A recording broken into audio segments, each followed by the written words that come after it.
Welcome, everybody, to another episode of Meet Me in Napa. Your host here, Jeremy Jackson. So glad that you guys have been continuing to join me on this journey as I bring you these wonderful stories of people in the Napa Valley. And today, we are at one of the premier wineries of Napa Valley, Whitehall Lane. And I have sitting with me Miss Katie Leonardini. How are you doing today? I'm doing well. Thanks, Jeremy. Thank you. Thank you for having me today. Thank you for having me to this beautiful day. I always say the weather gods shine on us today. you bring the good weather, so I appreciate it. Yeah. So we just got out of some good rain, and now the sun is out. And one of my favorite things to do, I think I've said on multiple episodes, is after a good rain, I love to drive up the valley, the 29, right after nights when the sun comes out. It's just one of the eighth wonders of the world, in my opinion. So love it. Yeah. Katie, how you doing today? I'm doing well. I was hoping the fog would burn off, and look what you brought, Jeremy. It's like perfect. Yeah, I'm glad I could bring it.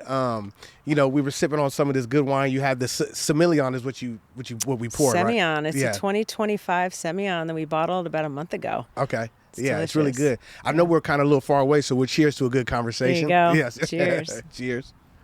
Yeah, it's really nice. So,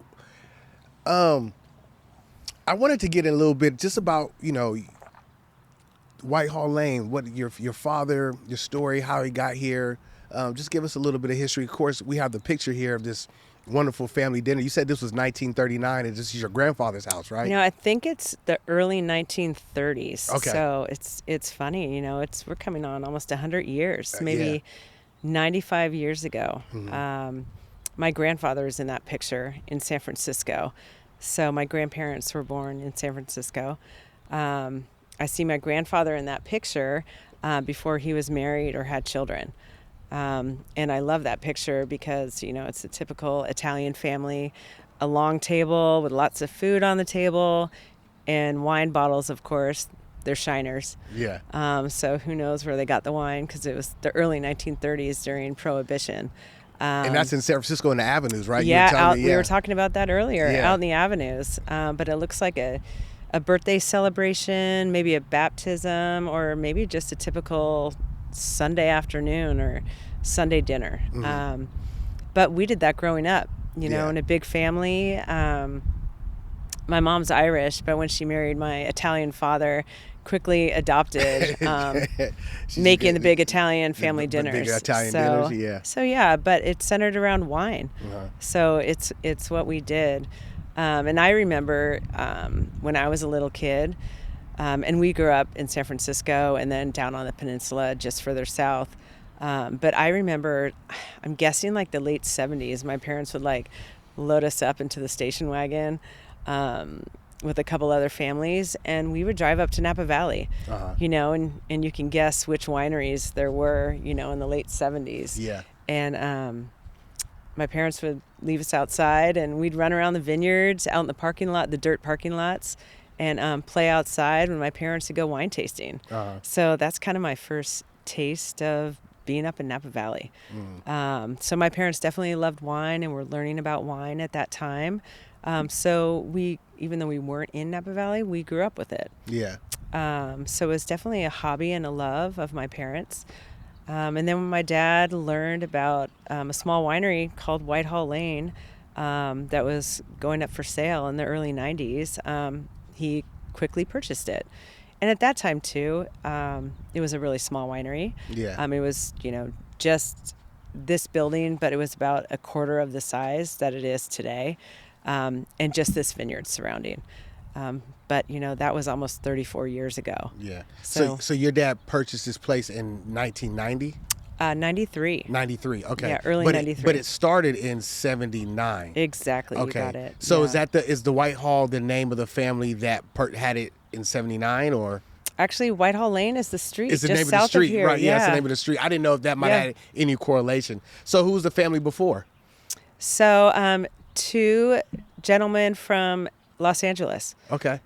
Came up this way and started the winery. Okay. There was another owner in between just for 5 years. Okay. So, but we've obviously owned it for the longest time. So it's been kind of like years. family to family, and then once you guys came. Well, there's a Japanese corporation for about 5 years in between. Okay.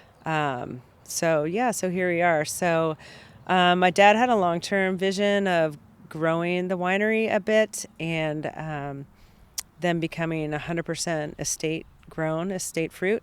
So over the last almost 34 years, we now have 8 vineyards. We do about 35,000 cases depending on the year. Okay. So in 2023, we became 100% estate grown. So it was a long-term vision, and he got us there after all these years. Wow. So, yeah. Congratulations to that. Thank you. Yeah. Thank What you. did your dad do prior to before he bought the winery? Yeah, my dad was a hustler. He was an entrepreneur. He tried college for about a year and decided that wasn't for him. He always worked hard. He worked through high school. In fact, he got himself through high school mostly on his own at St. Ignatius in San Francisco. Oh, He's got so many connections Yeah. through there. He was in the car rental and leasing business in San Francisco. Sold all of that when I was in high school. And then he opened a little wine shop in San Francisco, a couple blocks off of Union Square. Sold that. No, actually, he did not sell that. He sold the car rental and leasing business. But then he opened this wine shop in San Francisco in 1987.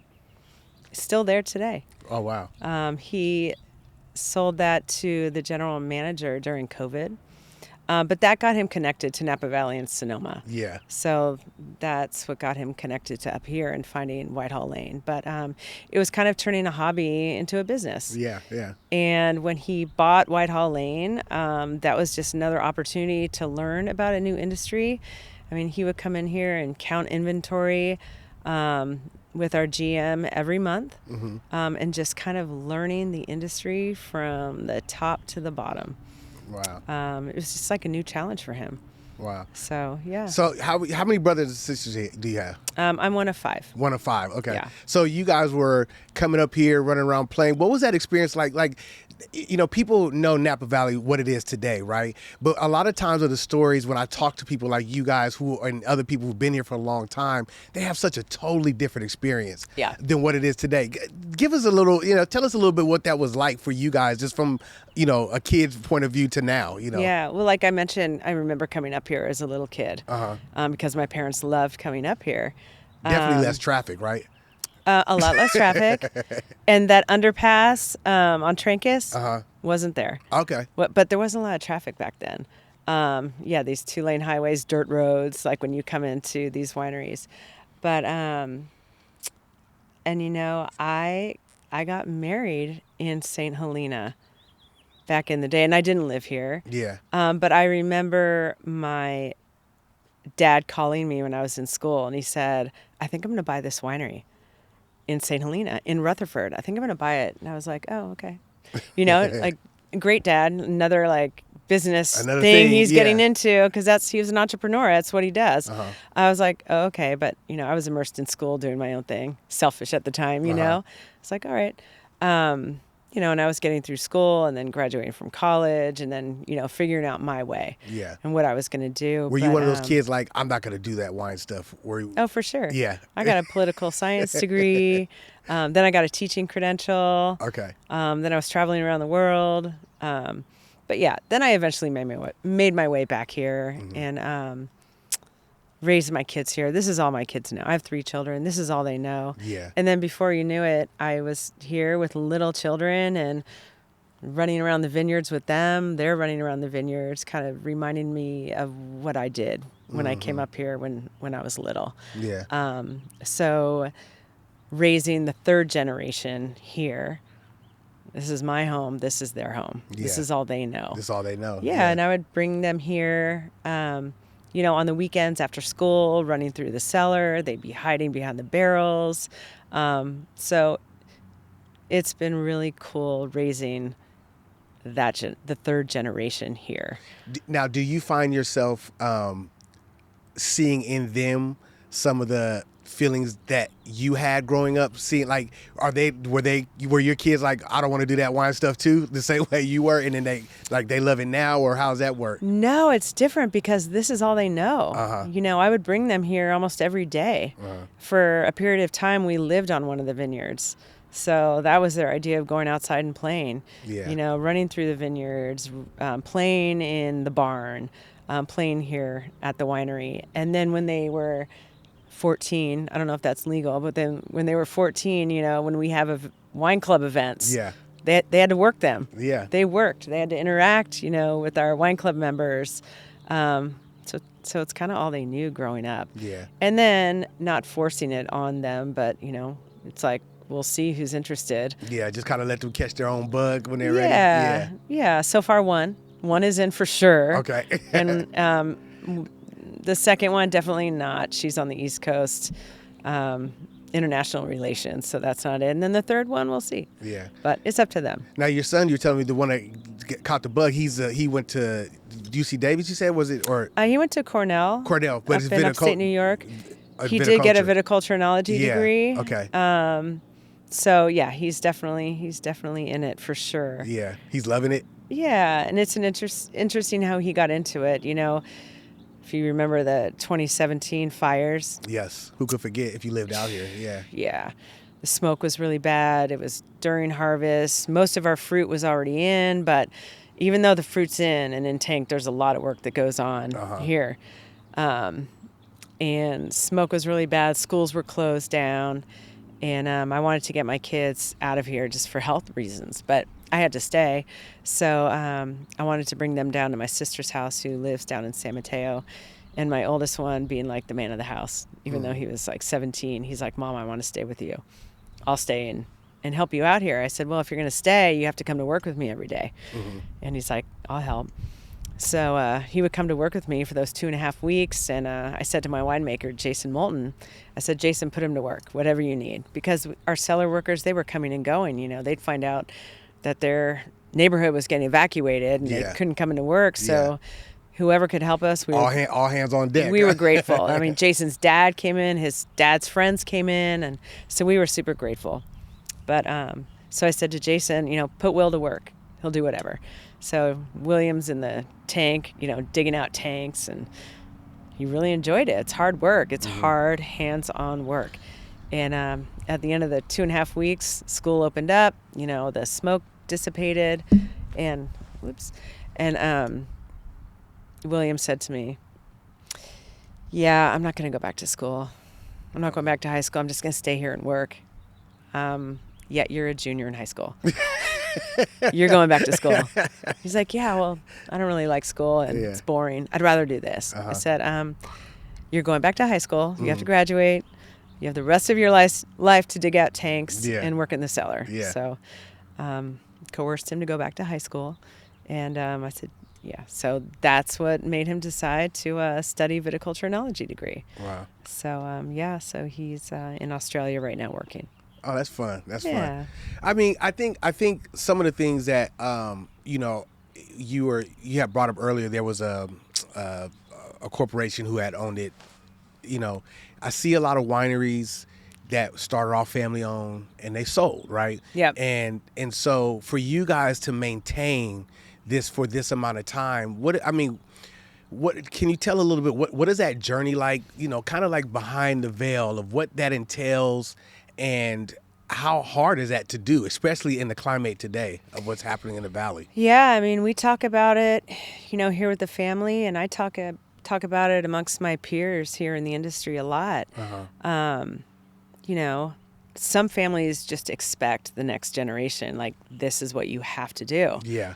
And that it's not going to be successful if you're forcing the next generation to do it. And, you know, we talked about it here, you know, many years ago, like, what's next? You know, who's going to take it over next? My dad and I would talk about it a lot, you know, and what are the next steps? My parents have 12 grandchildren. And for me, it was like, if the third generation isn't here and they don't have their heart in it, then what do we do? But now that they're getting older, my brother Tom, his son, so my nephew, Tom the third, he's our cellar master. Okay. So he's here in the cellar. He loves it. And he's Tom the third, so his grandfather, then dad, now he's the third. Yeah. So he's here. He loves it. So I love seeing him here every day. My son, is in the industry. I don't know when he'll come here or if he'll come here, but he's in the industry, and there are more to come. So for me, knowing that third generation is in it, I owe it to them. Yeah. To keep this in the family and keep it going. So that's my drive. Yeah. So I owe it to my dad for all the work he's put into it to keep this in the family. Yeah. So that's my drive every day. I mean, because a lot of times, most people, they're just trying to keep grandmama's house in the family, right? You guys are trying to keep a whole winery, so I can only imagine how much more pressure that compounds upon, the vision. People have expectations, people's wants. Right. I know it's not always pretty, right? But I could just only imagine what that looks like. So that is a I don't feel like it's the pressure because my dad is officially retired. Yeah. So he's not in it at all, but it's great because he's 84. He's still super sharp. Yeah. I mean, like his physicality doesn't allow him to be here. Right. I mean, he's tired. Yeah. His body's like giving out on him. I'm tired now. I'm tired too.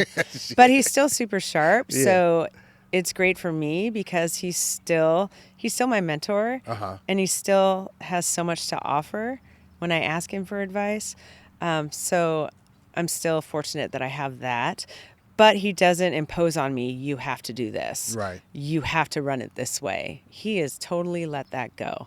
So I'm really fortunate. So I can basically take it any way I want it. Yeah. Which is really nice. And he says, you do it the way you want it. So I can take it, I have a different vision than my dad had. Yeah. And he lets me do that. Yeah. Which is great. So I don't have the pressure that I have to do it the way he wants, which is really nice.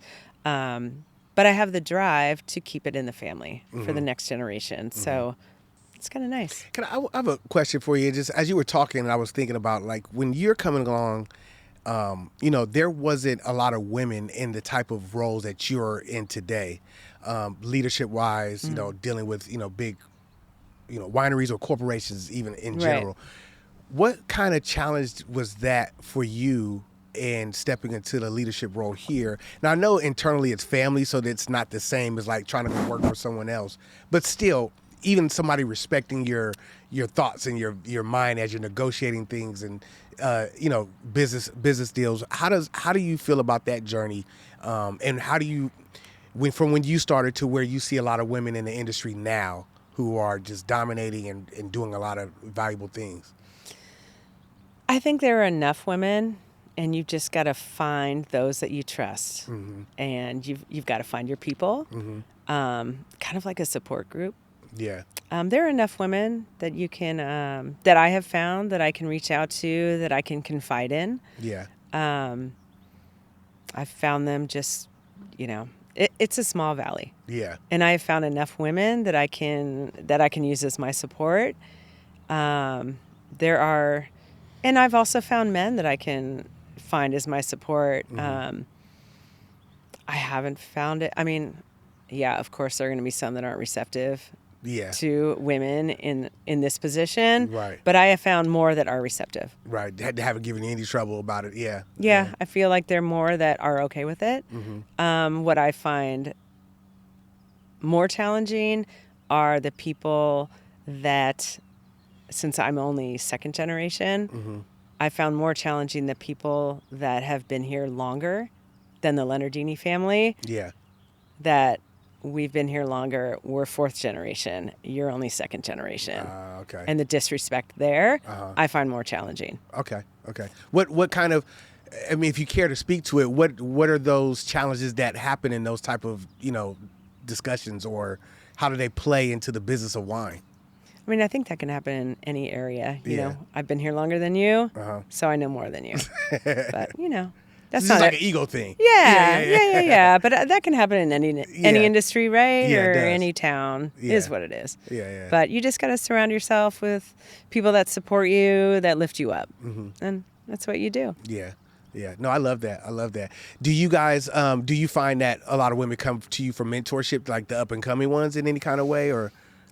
Yeah. Yes, and I feel like it's my responsibility to mentor younger generations. Yeah. And I make a point to do that. When you meet younger women that are in their 20s who have come out of school and are new to the industry, I make a point to spend time with people like that, to introduce them to the industry, to take them out to lunch, to take them out to coffee, to ask what they want to do, to give them suggestions of how they can learn more, to help them network. Yeah. Because I remember being a newcomer here and trying to meet people and,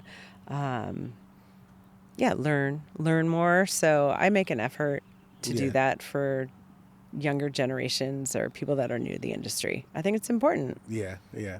So even though you guys didn't start it in '79. This Whitehall Lane's been here since '79, which was what? So we're entering to the 50-year anniversary of the Judgment of Paris, and so you guys, this property came 3 years later after that. So I would assume it's kind of like a part of that. That became putting Napa Valley on the map, and many wineries begin to spring up after that. Can you speak to what is Napa Valley, in your opinion, from that era to in the era that probably the golden years, I would say 80s, 90s, 2000s, to what it is today? You've had golden years. Napa today is being defined, or not even Napa, the wine industry is being defined by its struggles. But we know that those things don't last forever, right? But when you think about the Mondavis, you think about some of the people who were the pioneers. They had a vision, and they laid out a plan, and they executed on that plan. What do you think are some of the things, visionary wise, from that time to today that people are doing today to lay out the new roadmap for tomorrow? I mean, I think we need to look long term. I think there's been a force against alcohol in general that it's been this thing for longer than we know. Yes. And we have been a little bit behind in standing up against it. I know people like Karen McNeil who have been like, hey guys, we need to get ahead of this. She's been saying it for years. And I think Napa Valley has been a little bit behind, or a lot behind, on speaking up. And I know Karen's been saying it for a while, so good for her. Yes. She's been trying to light a fire under a lot of us, and it took a little bit for us to go, oh, wait a minute. What I don't think is fair is how wine as alcohol has been grouped together with spirits. I think wine is so different than spirits. I mean, look where wine comes from. Yeah. I mean, we're sitting here looking at vines. Yeah. And the life cycle of these vines and how... The birds don't chirp in vodka fields. Thank you. Thank you. I mean, your evolution, you're talking today about, you got your WSET 1 and now you're studying for year 2, learning about wine. Wine is a journey for everybody. Who has vodka journeys? Yeah. Well, they're definitely not in the classroom. No. In the bathroom, maybe. It's just different. We're talking about this and wine and, my family story. That's, 95 years ago. So we need to educate and, here in Napa Valley, get together and really have a precise story about wine,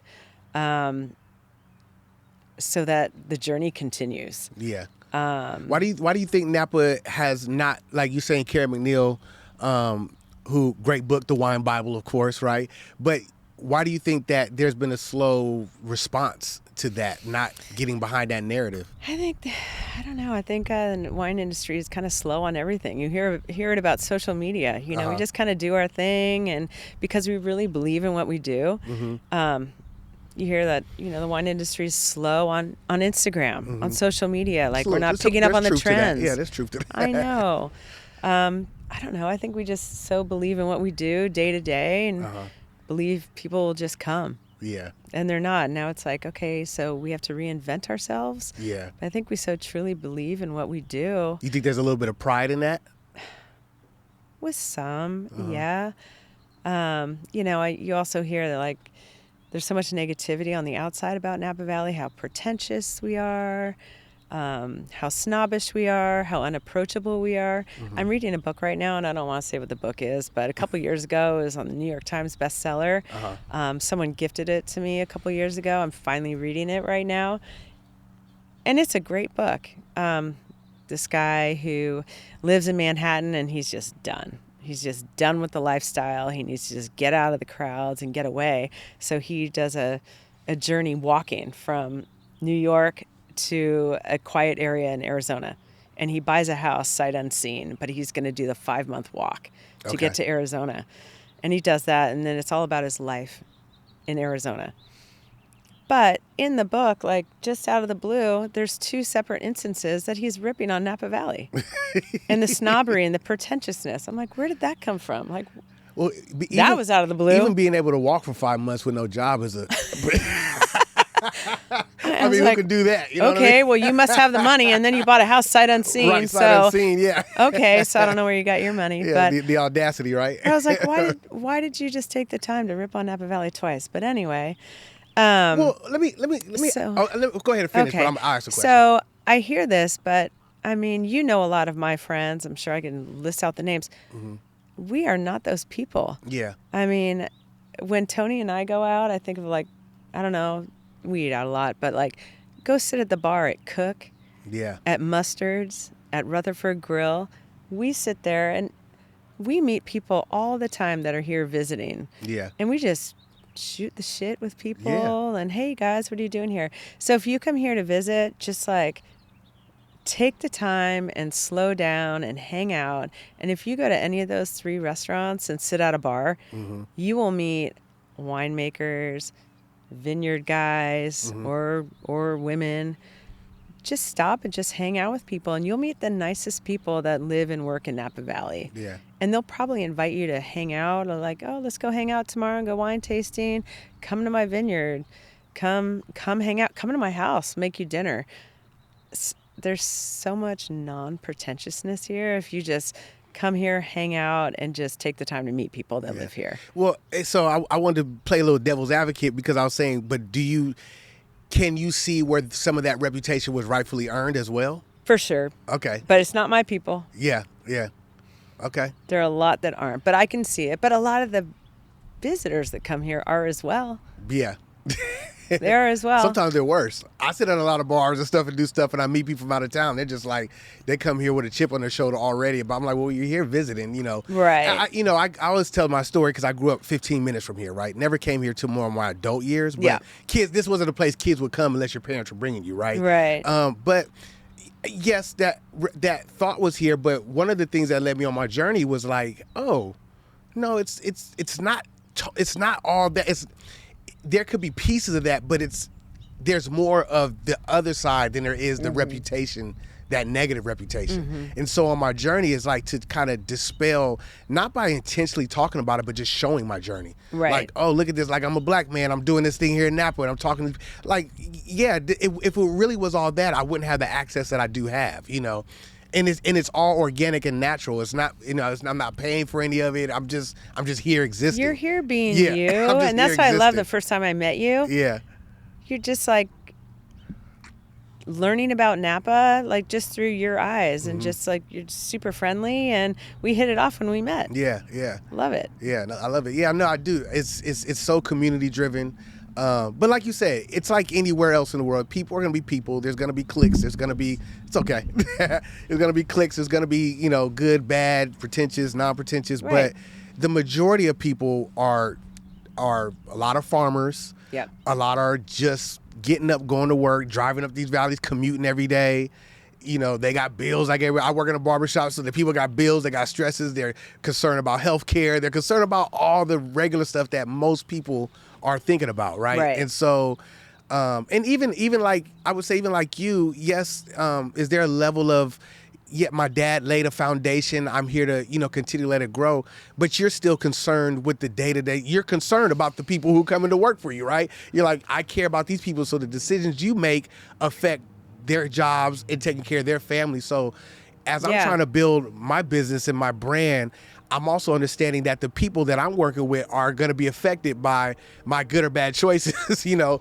Right. I have 25 employees who, you know, payroll. Yeah. Paying their paychecks and their insurance Yeah. and their families. Yeah, of course. That's on me every day. Yeah.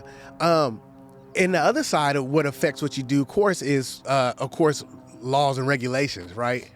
And Thank you, California and Napa County. I want to kind of touch on that a little bit, and please share as much as you want. If you want to take this thing viral, please do it. No, I'm just no, but it's not about being viral, but there is a common thread in a lot of these conversations that I'm having.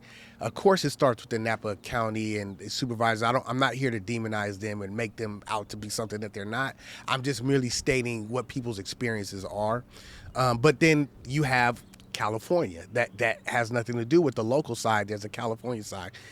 Can you speak to just a little bit of the laws? Because I would think too, also before I go into finish the question out. When I speak about the judgment of parents, or I speak about generations, the fourth generations that you're talking about who are here, they came in and they had the Wild Wild West, and they were able to do things that somebody coming in new today could not do at all, couldn't accomplish any of that, right? Even if they had the money almost sometimes, right? How are the laws from California and locally, from the state and local, of really affecting growth and progress? And if in any way, how do they help? Well, I understand having some of the regulations put in place so that Napa County did not become completely overgrown. I do understand that, because if they didn't, we wouldn't have the beautiful surroundings that we have. Right. Agriculture could have been taken over by overdevelopment. Yeah. I completely respect that. It's just the red tape that, to get a permit takes so long and so much money that it could put people out of business.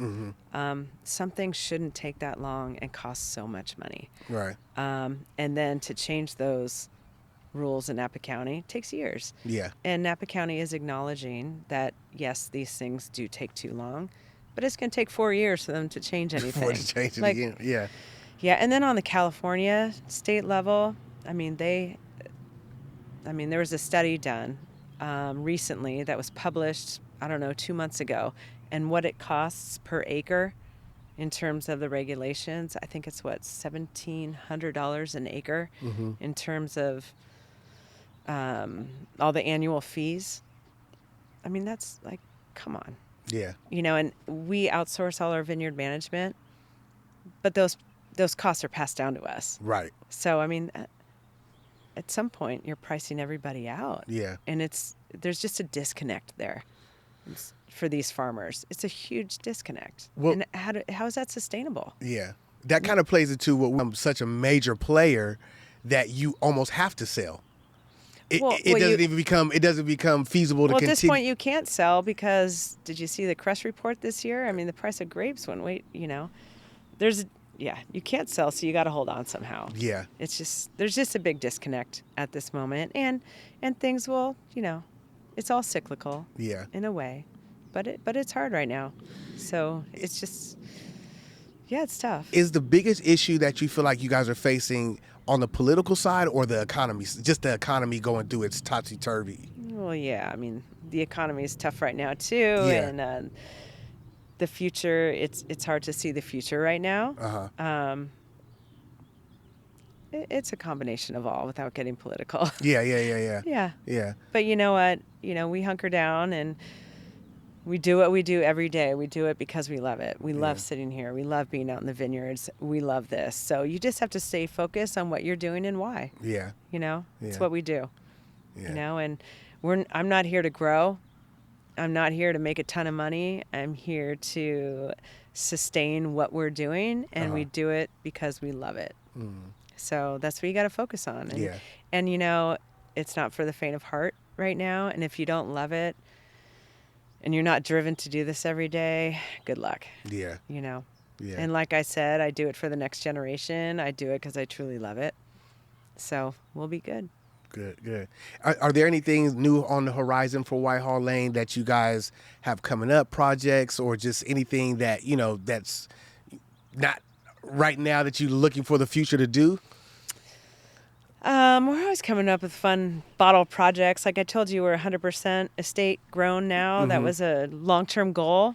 Explain to me, just for the novice, like what does that mean to be 100% estate grown? So for a long time, we were purchasing fruit, Okay. which is great. If you have a long-term contract with a vineyard that you love, that's great. Or, if you're buying short-term from vineyards, that's okay too. But we want to just have the consistency. So if we own our own vineyards, we know exactly where the fruit's coming from. We can control the way the vineyards are being managed. Jason can go in and he knows exactly how they're being farmed. He has a close relationship with our vineyard managers, and that just contributes to quality of our wine. Yeah. So we can now that we own all of our vineyards, we let all of our grape contracts expire. So we have full control over all of that. Like I said, that's all for consistency. And we actually sell some of our fruit now. Okay. To a small handful of winemakers and wineries that we have close relationships with. So yeah, it's all about quality. Yeah. But what we are doing, 2024 vintage, and we'll release it this fall, is the bottle closest to you is a Leonardini vineyard. It's a 100% Cabernet vineyard designated cab, which we're very proud of. We make about 300 cases of it. Okay. It's a St. Helena appellation Cabernet. We have another vineyard called Fawn Park Vineyard, which is on the corner of Silverado Trail and Deer Park. Okay. It's personally my favorite vineyard. I lived there on that property for a while. Lived there with my kids. Why is it your favorite? That's the first place I lived in when I moved here to St. Helena. Okay. That's where my kids ran around the vineyard. I spent a lot of time over there. It's beautiful. Cool house on the property that was built in 1856. Oh, wow. There's a barn on the property that was built in 1906. A lot of history, a lot of legacy there. Yeah. House has some spirit activity in there. It's really like fun. some paranormal, some spirit activity. some over there. paranormal stuff. Or yes. What have you seen? What's going on? Take you over there someday, Jeremy. Take me there. It's really cool. But tell me, what do you see? Oh, I lived there for 6 months.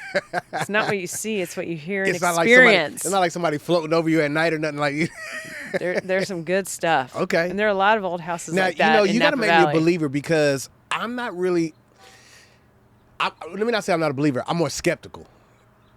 But okay. We need to go over there so I can see. Do it. I want to do it. Please, let's do it. And I've had people stay at that house, friends and such, or, I've had electricians go over there and do work, and I say nothing. And then they'll come out of that house and go, "There's something weird going on over there." I'm like, "What do you mean?" And they'll tell me stories. I'm like, "Maybe." Yeah. Yeah. So anyway, I love that vineyard, and Jason Moulton, my winemaker, he loves the Cabernet that comes out of there. And we also grow a little Petit Verdot out of there. And he's been saying for years, like, why don't we do a vineyard designated cab out of there? I love that place. So we decided we'd do it for 2024 So vintage. that's this. So that's Leonardini Vineyard, but we'll be releasing Fawn Park Vineyard Cabernet out of there late summer, early fall. Okay. So I'm super excited about that. And what's your winemaker? He is the winemaker for all your vineyards, or he works exclusively for Whitehall Lane. Okay. So he oversees all 8 of our vineyards. What's his name again? Jason Moulton. Jason Moulton. So he's our director of winemaking and viticulture. Okay. He's been with us for 10 years. He just had his 10-year anniversary last week, 2 weeks ago. Yeah. I like that consistency, because oftentimes I've always been taught you have to, not that you have to, but my buddy said, well, you don't ask who the wine is, you ask who's the winemaker, because the winemakers might go to different places, and so you find, okay, well, yeah, you might have this brand, but who's your winemaker? Yeah. Because it does matter. Yeah, he's great. Now I look back, like, wow, we hired him young. Yeah, he's 35, 36, I think, but he's great. We get along really well. He's super smart. He's always thinking outside the box, fun new ideas. He comes from a family of doctors. So he does have that science brain. Yeah. But he's the first one not to be a doctor. Yeah. So yeah, he's great. Wow. Yeah. I mean, if you think about that, that's interesting because you have a family of winemakers or in the wine business, and you're hoping to pass that along. He probably came from that pressure of doctor, being in the medical field, and he broke away. I've run into a lot of. It seems that there's a huge correlation between the medical field, the science of medical, and wine. People who get into the wine industry, like winemakers. It's a lot of science. A lot of science. Yeah. Yeah. I remember my son saying that when he was getting his degree. Yeah, there's a lot of science to it. And a lot of courses that he took at Cornell, he was taking with pre-med students. Yep. A lot of science to it. Yeah. That's interesting. Yeah. So did you ever get into any kind of like winemaking like yourself, or you just kind of know the general, like you kind of know all parts?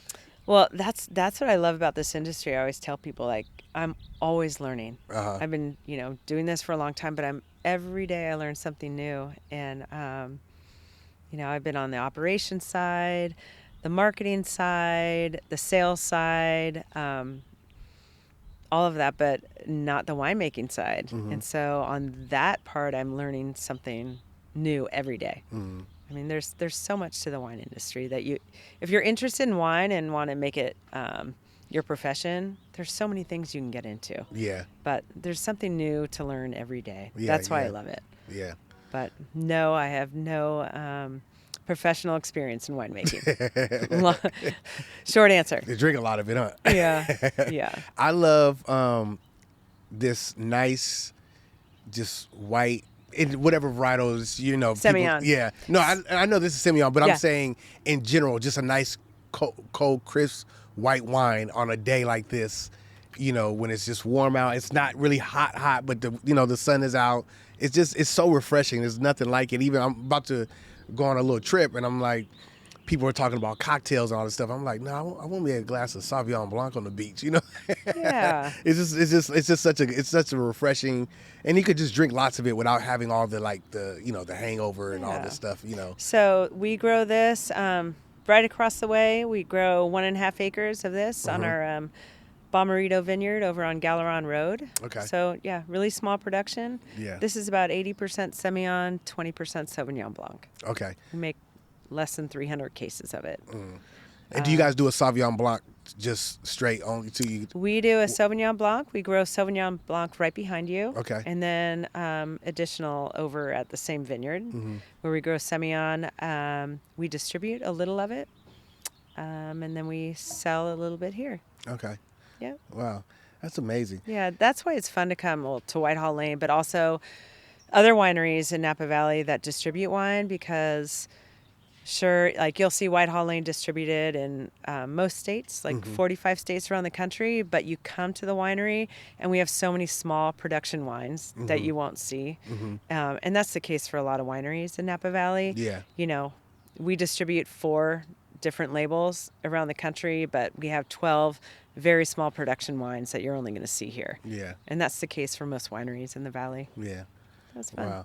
So kind of, still in wine, but off wine, like, are you really still enjoying the journey? And if you are, what about the journey are you enjoying? I am enjoying the journey. And like I mentioned earlier, keeping it going for the next generation is fun. And then seeing where the industry goes. There will be some big changes happening.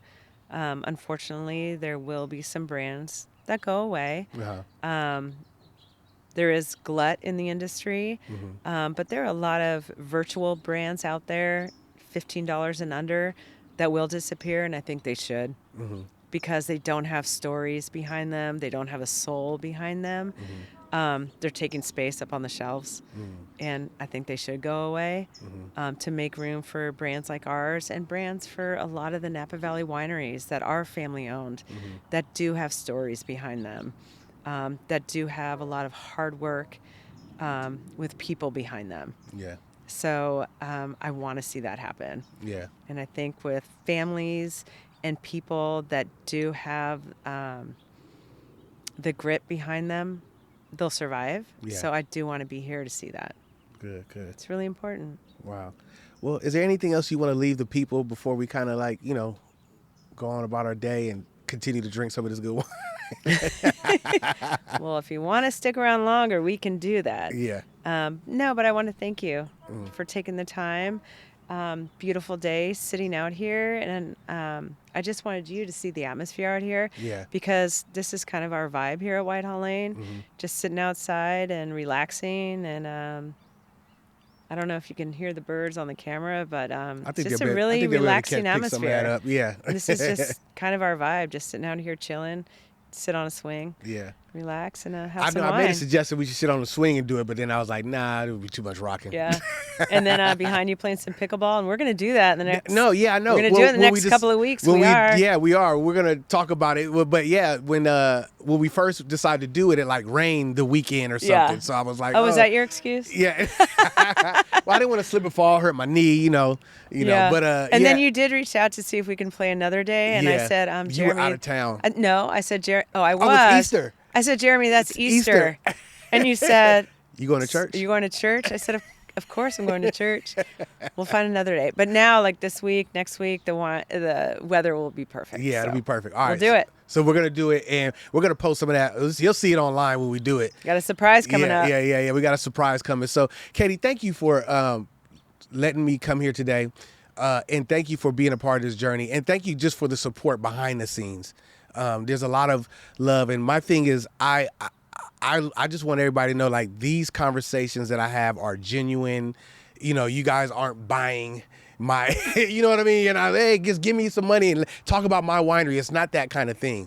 Every relationship, every person that I speak to are genuine relationships, and you have been helpful in ways you didn't have to me. And I really appreciate it. And if there's any way that I could ever return that favor to you, you know, down the road, you just let me know, and I'm here, and I mean that. Well, thank you. I think when we met, we just hit it off as friends, and even when you came in this morning, I said, so Jeremy, what are we going to talk about? And you said, I don't know, we're just going to have a conversation. Yeah, just have a conversation. Yeah. So thank you very much. Thank you very much. Well, cheers to you. Cheers to Whitehall Lane. Cheers to much more success. I hope your son comes back here and takes on the takes it by the helm and runs it for another 30, 40 years. And we'll hope to bring you guys some more great conversations here on Meet Me in Napa Podcast. Peace. Thank you.